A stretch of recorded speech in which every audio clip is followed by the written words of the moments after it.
tänase Kristuse ilmumisaja see alguse pühapäeva evangeeliumi tekst on väga-väga ilus, kuidas Kristus kohtab Samaaria naist, temaga kõneleb ja kui palju selles kõnes, selles dialoogis on peidus tegelikult igat lauset võiks uurida niimoodi üksipulgi ja sellesse süveneda.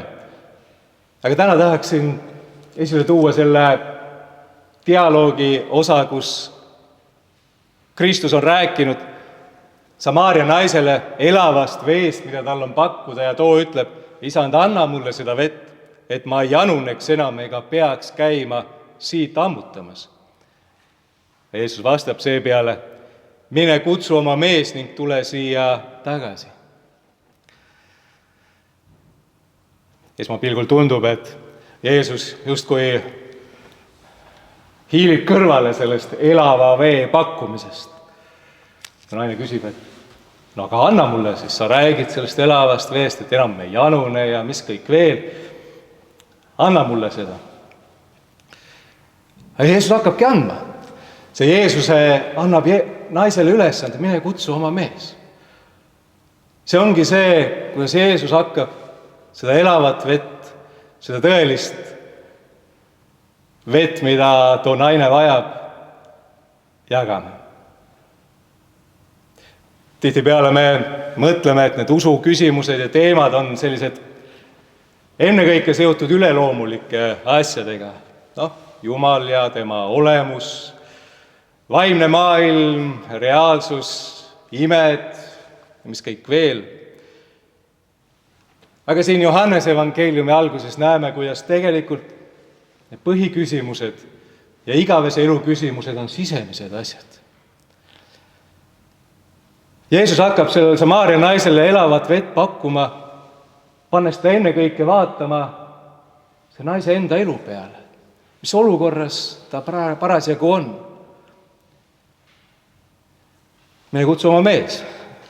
Jeesus teab, mis on taust, mis on see olukord või see elu raskus sellel naisel parasjagu, ja asetab selle tema ette.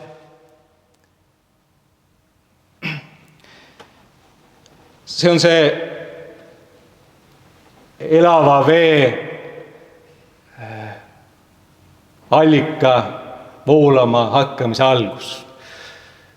See allikas ei ole kusagil Himaalaja mägedes või Jeruusalemma templi seal tagakambris, vaid see on sinu enda sees, sinu enda elus, sinu enda olukorras, selles paigas, kus sa praegu oled. Sealt saab see algus. Jeesus ütleb, et elava vee allikas, mis voolab igavesse ellu. Mitte vastupidi, et igavesest elust tuleb kuidagi siia, vaid siit ta algab ja suundub sinna poole. Igavene elu, tõeline elu, see päris elu, see õnnelik elu või õnnistusrikas elus. See, mida me tegelikult kõik väga igatseme ja vajame, see algab siit samast. Kogu potentsiaal ja võimalused on siin olemas ja just selles olukorras, kus me täna asume. Nii on see usu aluseks mitte nii palju küsimus Jumalast, Jeesuse olemus ja kõik see. Kõige selle üle võib arutada ja rääkida ja vahest on oluline nendeks teemadeks ka aega võtta. Aga lõpuks see põhiasi, see kõige tähtsam on ikka meie elu puudutav. Kuidas ma võiksin elada nii, et ma kogeksin rahu? Ma tunnen, et ma olen õige paiga peal, et ma olen õnnelik, et ma jaksan edasi minna, et ma tean, mis on minu järgmised sammud. Just läbi nende küsimuste, mida vahel nimetatakse ka eksistentsiaalseteks, tegelikult hakkab usk meie juures tööd tegema ja midagi korda saata. Usu mõte ja tähendus ennekõike on ju see, et Jumal ootab väga, et me oleksime siis need, kes teda õigel viisil ja õigel moel kummardavad ja austavad. Vaid me ise otsime oma ellu seda tõelist ja jäävat. Seda, mis kannab. Me ise vajame seda. Ja usk on tegus ja toimib täpselt nii palju, kui ta meile seda pakub. Et igavesse ellu voolav allika algus on meis enestes. Kristus on siis keegi, kes tuleb ja näitab meile selle allika alguse kätte. Vaata, siin on sinu vägi, siin on sinu elu tõeline jõud. Kas sa märkad seda, kas sa paned seda tähele? Nagu Samaaria naisega vesteldes Jeesus ütleb, et Jumal on vaim ja teda tuleb kummardada vaimus ja tões. Ja siis need küsimused puudutavad seda, et kus on siis see õige koht, kus teda kummardada, milline on see õige jumalateenistuse viis. Kõik need kaotavad oma tähenduse.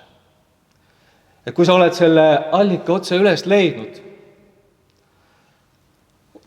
siis sa saad hakkama igal pool, selles suures kivikirikus ja täpselt sellisel jumalateenistusel nagu siin või kusagil mujal ja hoopis teises kontekstis võõra kultuuri, traditsiooni keskel, sest see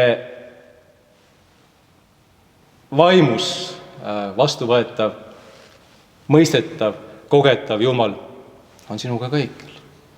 See allikas voolab sinu enda seest.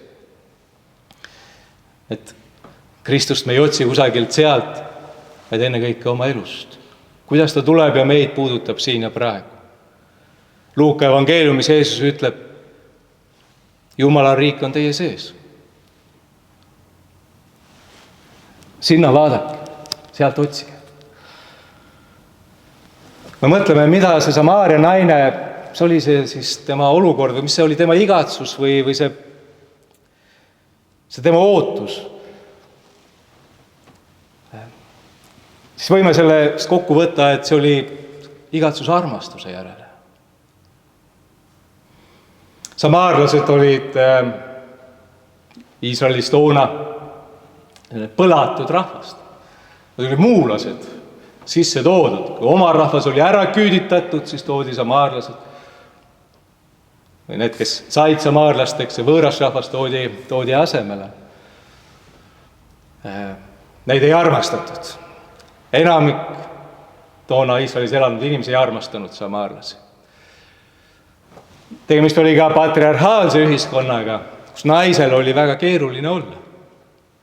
Naiste võetud tõsiselt.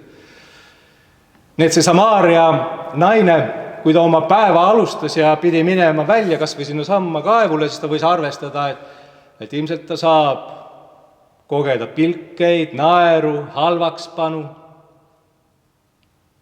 Ta on keegi, keda peetakse tühiseks, mõttetuks. Ja seejuures ka tema enda isiklik elu, et kui ilmselt ta ei olnud leidnud oma seda oma teed, seda oma inimest, seda, kelle kaudu kogeda armastust ja liikuda armastuse täiuse suunas. Kristus oli see, kes talle selle mõistmise tõi. Tegelikult ka tema jaoks on armastus võimalik. On olemas. See sõna, mida siin kasutatakse Jeesuse kohta, Messias, tõlkes Kristus. See tähendus on ju see, et on Jumala läkitatu. Jumala poolt saadetu. See ootus oli tol ajal, et tuleb kord selline Messias, Jumala läkitatud mees, kes õpetab kõik, nagu see Samaaria naine ütleb. Tema ütleb meile kõik, mis vaja. Ja see ootus oli seotud just sellega, et kas Jumal on ikka veel meiega või mitte. Kas ta veel tunneb meile kaasa? Ehk on ta meid päriselt maha jätnud või tuleb ta ja ja näitab ennast, teeb ennast kogetavaks ja tuleb meie juurde ja annab siis meile selle teadmise kõige olulise kohta, mida on vaja teada. Kui Samaaria naine Kristuses, siis Jeesuses selle Kristuse või Messi ära tunneb, siis see sõnum on see, jah, nüüd ta sai aru, et armastus on olemas. See on tulnud tema juurde. Selles tema elu suures igatsuses, vajaduses ja tühjuses on ilmunud Jumala läkitatu. Jumala sõrm on teda puudutanud ja andnud talle midagi, mida ta kusagilt mujalt ei leia. Ei Jaakobi kaevust ega sellest templist, ohvri toomise paigast ega kusagilt mujalt, vaid see on nüüd tema sees olemas. Allikas hakkas voolama.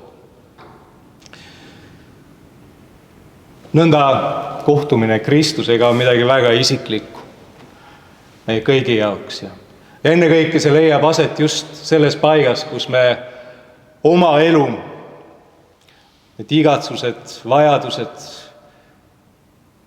ära tunneme ja seal Kristust tervitame. Ennekõike on see armastuse puudutus, mida Jeesus tuleb tooma. Iga üks meist peab selle puudutuse osaliseks saama.